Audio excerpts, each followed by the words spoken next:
Abdülhamid II, Ottoman Turkish, Abdülhamid İhsani, Turkish, İkinci Abdülhamid. The 22nd of September 1842, the 10th of February 1918, was the 34th Sultan of the Ottoman Empire.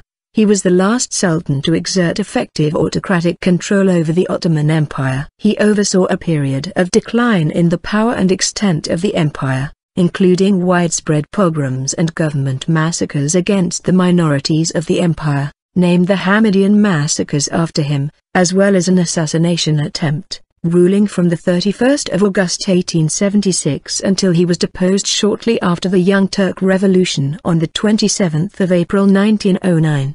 He was succeeded by his brother Mehmed. Abdülhamid's deposition was hailed by most Ottoman citizens, who welcomed the return to constitutional rule, which had been suspended for decades after his dissolution of the Ottoman Parliament and Constitution in 1878 had ended the first constitutional era and given him absolute control. Despite his conservatism and belief in absolute monarchy, Abdülhamid was responsible for some modest modernization of the Ottoman Empire during his long reign, including reform of the bureaucracy, the ambitious Hijaz Railway project, the establishment of a system for population registration and control over the press, and the founding of the first modern law school in 1898.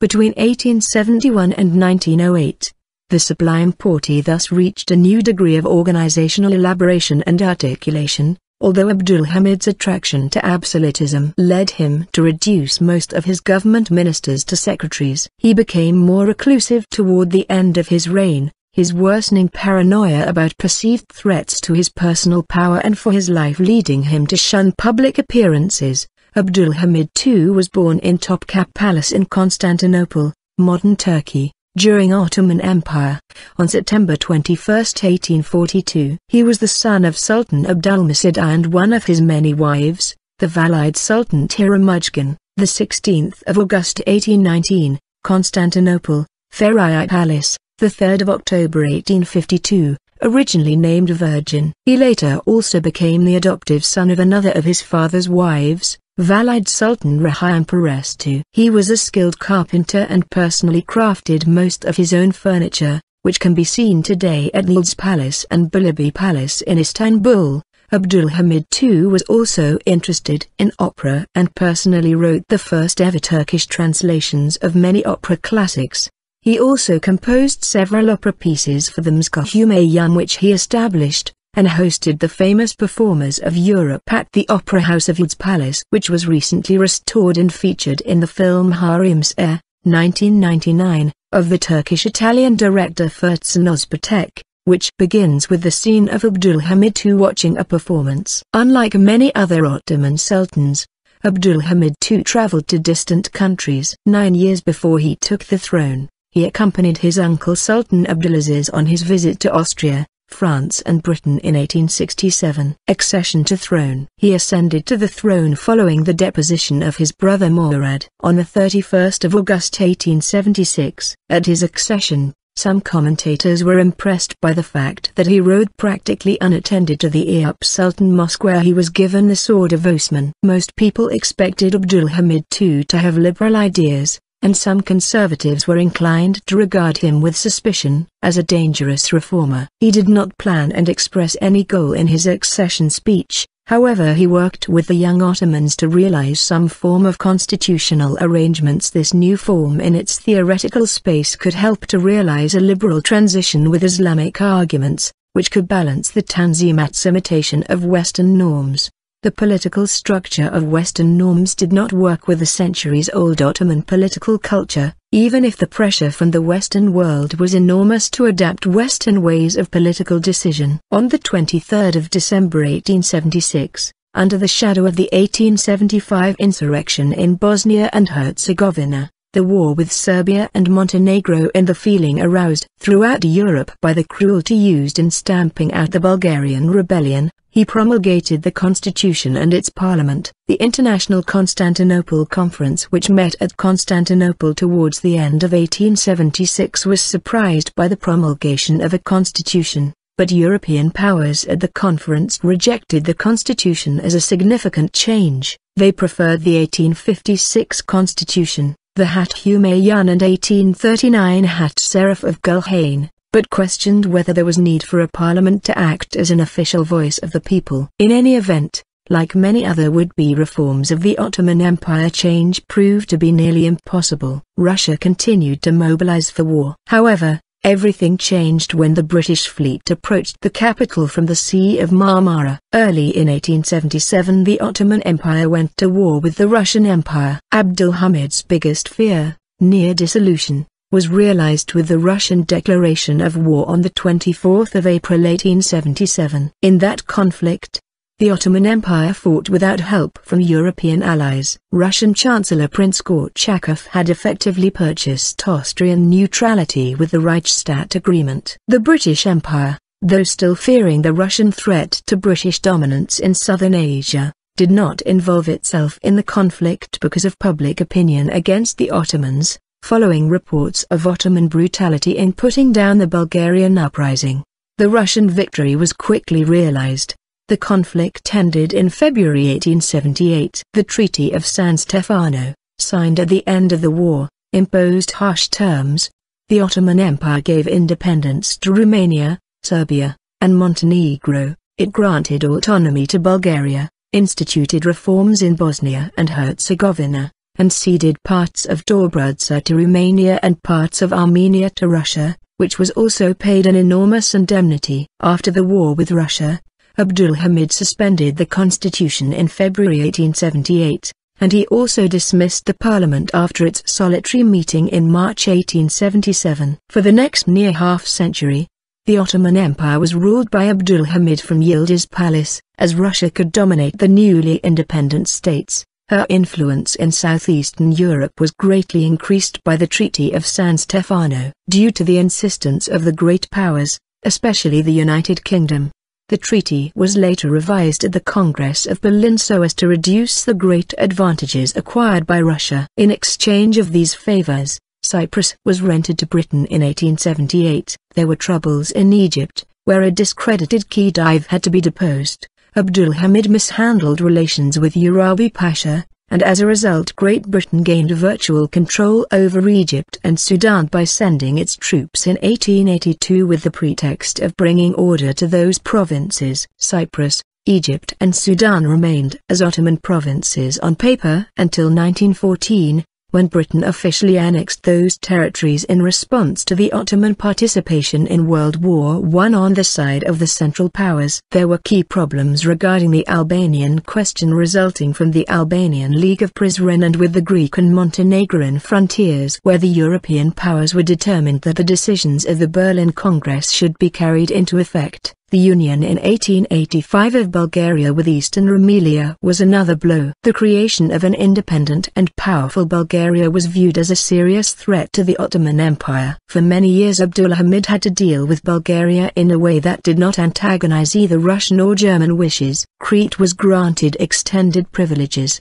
but these did not satisfy the population, which sought unification with Greece. In early 1897, a Greek expedition sailed to Crete to overthrow Ottoman rule on the island. This act was followed by war, in which the Ottoman Empire defeated Greece. See the Greco-Turkish War, 1897. However, as a result of the Treaty of Constantinople, Crete was taken over en depot by the United Kingdom, France, and Russia. Prince George of Greece was appointed as ruler and Crete was effectively lost to the Ottoman Empire. Starting around 1890 the Armenians began demanding the implementation of the reforms which were promised to them at the Berlin Conference. Unrest occurred in 1892 and 1893 at Mersifon and Tokat. Armenian groups staged protests and were met by violence and 300,000 Armenians were killed. Sultan Abdulhamid, referred to as the Bloody Sultan in the West, did not hesitate to put down these revolts with harsh methods, possibly to show the unshakable power of the monarch, and often used the local Muslims, in most cases the Kurds, against the Armenians. In 1907, the Armenian Revolutionary Federation attempted to assassinate him with a car bombing during a public appearance, but the Sultan was delayed for a minute and the bomb went off early. killing 26, wounding 58, of which 4 died at hospital, and demolishing 17 cars in the process. This continued aggression, along with the handling of the Armenian desire for reforms, led to the Western European powers taking a more hands-on approach with the Turks. The Triple Entente, that is, the United Kingdom, France and Russia, maintained strained relations with the Ottoman Empire. Abdulhamid and his close advisors believed the empire should be treated as an equal player by these great powers. In the Sultan's view, the Ottoman Empire was a European empire, distinct for having more Muslims than Christians. Abdulhamid and his divan viewed themselves as modern. However, their actions were often construed by Europeans as exotic or uncivilized. Over time, their perceived aggression by France, the occupation of Tunisia in 1881, and Great Britain, the 1882 power grab in Egypt, caused Abdulhamid to gravitate towards Germany. Kaiser Wilhelm II was twice hosted by Abdulhamid in Constantinople, first on the 21st of October 1889, and 9 years later, on the 5th of October 1898. Wilhelm II later visited Constantinople for a third time, on the 15th of October 1917, as a guest of Mehmed V. German officers, like Baron von der Goltz and Bodo Boris von Dittfurth, were employed to oversee the organization of the Ottoman army. German government officials were brought in to reorganize the Ottoman government's finances. Abdulhamid tried to take more of the reins of power into his own hands, for he distrusted his ministers. Germany's friendship was not altruistic, it had to be fostered with railway and loan concessions. In 1899, a significant German desire, the construction of a Berlin-Baghdad railway, was granted. Kaiser Wilhelm of Germany also requested the Sultan's help when having trouble with Chinese Muslim troops. During the Boxer Rebellion, the Chinese Muslim Kansu braves fought against the German army repeatedly, routing them, along with the other 8-nation alliance forces during the Seymour expedition in 1900. It was only on the second attempt, that is, the Gassali expedition, that the alliance forces managed to get through to battle the Chinese Muslim troops at the Battle of Peking. Kaiser Wilhelm was so alarmed by the Chinese Muslim troops that he requested that Abdulhamid find a way to stop the Muslim troops from fighting. Abdulhamid agreed to the Kaiser's demands and sent Enver Pasha to China in 1901, but the rebellion was over by that time. The national humiliation of the situation in Macedonia, together with the resentment in the army against the palace spies and informers, at last brought matters to a crisis. In the summer of 1908 the Young Turk Revolution broke out and Abdulhamid, upon learning that the troops in Salonika were marching on Constantinople, 23 July, at once capitulated. On 24 July a raid announced the restoration of the suspended constitution of 1876. The next day, further raids abolished espionage and censorship, and ordered the release of political prisoners. On 17 December, Abdulhamid opened the Turkish parliament with a speech from the throne in which he said that the first parliament had been temporarily dissolved until the education of the people had been brought to a sufficiently high level by the extension of instruction throughout the empire. The new attitude of the Sultan did not save him from the suspicion of intriguing with the powerful reactionary elements in the state, a suspicion confirmed by his attitude towards the counter-revolution of the 13th of April 1909 known as 31 Mart Vakas, when an insurrection of the soldiers backed by a conservative public upheaval in the capital overthrew the cabinet. The government, restored by soldiers from Salonika, decided on Abdulhamid's deposition, and on 27 April his brother Rishad Effendi was proclaimed as Sultan Mehmed V. The Sultan's counter-coup, which had appealed to conservative Islamists in the context of the Young Turks' liberal reforms, resulted in the massacre of tens of thousands of Christian Armenians in the Adana province. The ex-Sultan was conveyed into dignified captivity at Salonika. In 1912, when Salonika fell to Greece, he was returned to captivity in Constantinople. He spent his last days studying, carpentering and writing his memoirs in custody at Bilibi Palace in the Bosphorus, where he died on the 10th of February 1918, just a few months before his brother, the Sultan. He was buried in Constantinople, Abdülhamid was the last relatively authoritative sultan of the Ottoman Empire. He presided over 33 years of decline. The Ottoman Empire had long been acknowledged as the sick man of Europe by its enemies.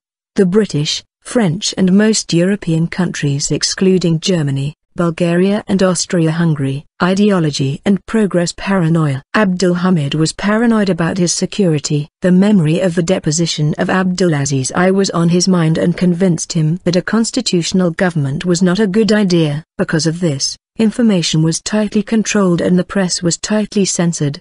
The curriculum of schools was subject to close inspection to prevent dissidents. Ironically, the schools that Abdulhamid tried to control became breeding grounds of discontent as students and teachers alike chafed at the clumsy restrictions of the censors. Abdulhamid's reign also had a fully functioning state spy system. These spies greatly impeded the operation of the state administration because officials were always concerned that a false report would be filed against them. In Spies, Scandals and Sultans, by Ibrahim al-Muwallih, it is recounted how spies were operating all across Constantinople and that Sheikh al-Islam was paralyzed with fear of these spies. Additionally, al-Muwallih described how many spies follow the carriage of the crown prince. Overall, these spies hampered the functioning of the state and their presence undoubtedly stifled many creative impulses because people were afraid of being reported. As he got older, Abdulhamid became increasingly isolated and paranoid. He was afraid of having any organization or individual impinge on his level of power. In response to this fear,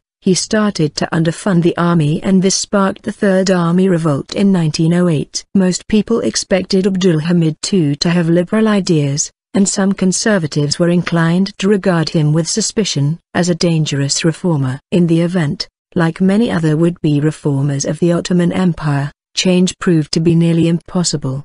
Default in the public funds, an empty treasury, the 1875 insurrection in Bosnia and Herzegovina, the war with Serbia and Montenegro and the feeling aroused throughout Europe by the cruelty used in stamping out the Bulgarian rebellion all proved good reasons not to undertake any significant changes. There were many setbacks. Financial embarrassments forced him to consent to a foreign control over the national debt. In a decree issued in December 1881, a large portion of the empire's revenues were handed over to the public debt administration for the benefit of, mostly foreign, bondholders. Over the years Abdulhamid succeeded in reducing his ministers to the position of secretaries, and he concentrated much of the administration of the empire into his own hands at Yıldız Palace. But internal dissension was not reduced. Crete was constantly in turmoil. The Greeks living within the Ottoman Empire's borders were dissatisfied, as were the Armenians. His distrust for the reformist admirals of the Ottoman navy, whom he suspected of plotting against him and trying to bring back the 1876 constitution, and his subsequent decision to lock the Ottoman fleet, which ranked as the third largest fleet in the world during the reign of his predecessor Abdulaziz, inside the Golden Horn caused the loss of Ottoman overseas territories and islands in North Africa, the Mediterranean Sea and the Aegean Sea during and after his reign. His push for education resulted in the establishment of 18 professional schools, and in 1900, Darülfünun aka, the University of Istanbul, was established.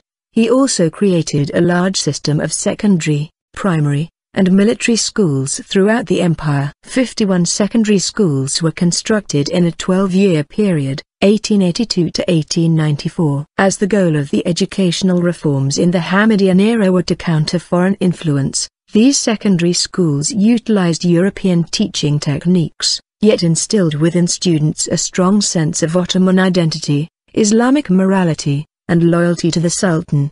The primary goal of these educational reforms was to Ottomanize the education system and thereby the student citizenry. He reorganized the Ministry of Justice, and developed the rail and telegraph systems. The telegraph system expanded to incorporate the furthest parts of empire. Railways connected Istanbul and Vienna by 1883 and shortly after the Orient Express connected Paris to Istanbul. During his rule, Railways within the Ottoman Empire expanded to connect Ottoman-controlled Europe and Anatolia with Istanbul as well. This increased ability to travel and communicate within the Ottoman Empire served to strengthen the influence Istanbul had over the rest of the empire. Abdülhamid recognized that the ideas of Tanzimat could not bring the disparate peoples of the empire to a common identity, such as Ottomanism. Abdülhamid tried to formulate a new and more relevant ideological principle. Ottoman sultans beginning with 1517 were also caliphs. He wanted to promote that fact and emphasize the Ottoman Caliphate.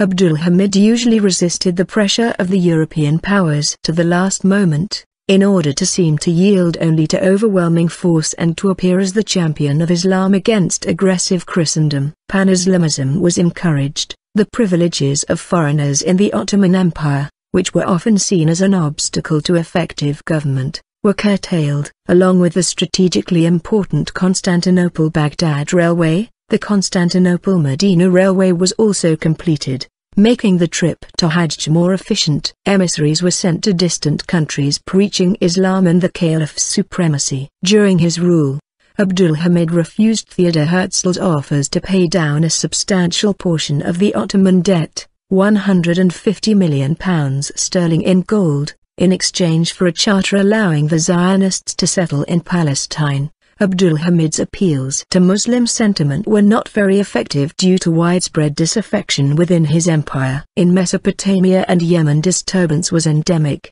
Nearer home, a semblance of loyalty was maintained in the army and among the Muslim population only by a system of deflation and espionage. After his rule began, Abdülhamid became fearful of being assassinated and withdrew himself into the fortified seclusion of the Yıldız Palace. Pictures from Empire. Abdülhamid commissioned thousands of photographs of his empire. Fearful of assassination, he did not travel often, though still more than many previous rulers, and photographs provided visual evidence of what was taking place in his realm. The Sultan presented large gift albums of photographs to various governments and heads of state, including the United States. William Allen, The Abdülhamid II Collection, History of Photography 8, 1984, 119-45, and Great Britain, M.I.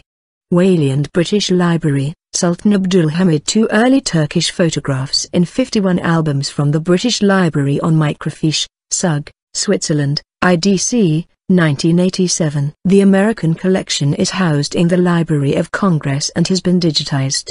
Abdülhamid II was born at Sragan Palace, Ortaköy, or at Topkapı Palace, both in Constantinople, the son of Sultan Abdülhamid I and one of his many wives, Turay Mujgan Sultan, Yerevan, the 16th of August 1819, Constantinople, Feraye Palace, the 2nd of November 1853, originally named Virgin, an Armenian, but some says she was a Circassian. He later also became the adoptive son of another of his father's wives, Valide Sultan Rahim Perest II. He was a skilled carpenter and personally crafted most of his own furniture, which can be seen today at Yıldız Palace and Bulabi Palace in Constantinople. Abdülhamid II was also interested in opera and personally wrote the first ever Turkish translations of many opera classics. He also composed several opera pieces for the Mzkahumayam which he established, and hosted the famous performers of Europe at the Opera House of Yıldız Palace, which was recently restored and featured in the film Harimse, 1999, of the Turkish-Italian director Fertsan Özpetek, which begins with the scene of Abdülhamid II watching a performance. In the opinion of F. A. K. Yasami, he was a striking amalgam of determination and timidity, of insight and fantasy, held together by immense practical caution and an instinct for the fundamentals of power. He was frequently underestimated. Judged on his record, he was a formidable domestic politician and an effective diplomat. He was also a good wrestler of Yaglogyias and a patron saint of the wrestlers. He organized wrestling tournaments in the empire and selected wrestlers were invited to the palace. Abdülhamid personally tried the sportsmen and good ones remained in the palace. Sultan Abdülhamid II was a practitioner of traditional Islamic spirituality, or Sufism, of the Shadili Tariqa. He was a disciple of the Libyan Shadili Madani Sheikh, Muhammad Zafir al-Madani, whose lessons he would attend in disguise in Unkapanı before he became Sultan. Abdülhamid II asked Sheikh al-Madani to return to Istanbul after he ascended the throne. The Sheikh initiated Shadali gatherings of remembrance, dhikr, in the newly commissioned Yıldız Camiine mosque. He also became a close religious and political confidant of the Sultan. In 1879 the Sultan excused the taxes of all of the Caliphate's Madani Sufi lodges, also known as Zawiyyas and Tex. In 1888, he even established a Sufi lodge for the Madani order of Shadali Sufism in Istanbul,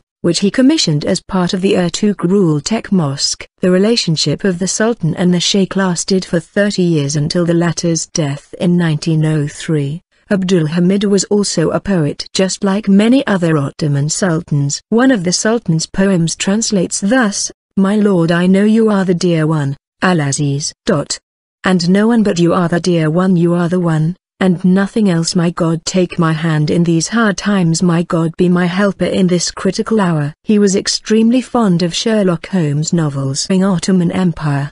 On September 21, 1842, he was the son of Sultan Abdülhamid and one of his many wives, the Valide Sultan Tiramujgan. The 16th of August 1819, Constantinople, Ferai Palace. The 3rd of October 1852. Originally named Virgin. He later also became the adoptive son of another of his father's wives, Valide Sultan Rahim Perez II. He was a skilled carpenter and personally crafted most of the empire, named the Hamidian massacres after him, as well as an assassination attempt, ruling from the 31st of August 1876 until he was deposed shortly after the Young Turk Revolution on the 27th of April 1909. He was succeeded by his brother Mehmed. Abdülhamid's deposition was hailed by most Ottoman citizens, who welcomed the return to constitutional rule, which had been suspended for decades after his dissolution of the Ottoman Parliament and Constitution in 1870. Abdülhamid II, Ottoman Turkish, Abdülhamid Isani, Turkish, ikinci Abdülhamid. The 22nd of September 1842, the 10th of February 1918, was the 34th Sultan of the Ottoman Empire.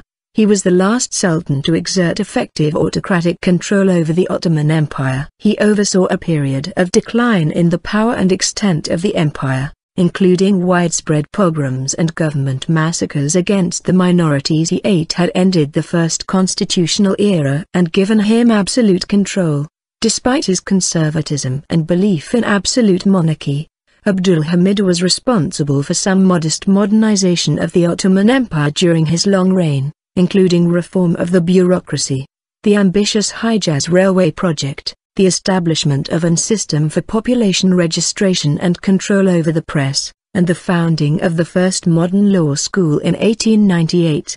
Between 1871 and 1908, the Sublime Porte thus reached a new degree of organizational elaboration and articulation. Although Abdülhamid's attraction to absolutism led him to reduce most of his government ministers to secretaries, he became more reclusive toward the end of his reign, his worsening paranoia about perceived threats to his personal power and for his life leading him to shun public appearances. Abdülhamid II was born in Topkapı Palace in Constantinople, modern Turkey, during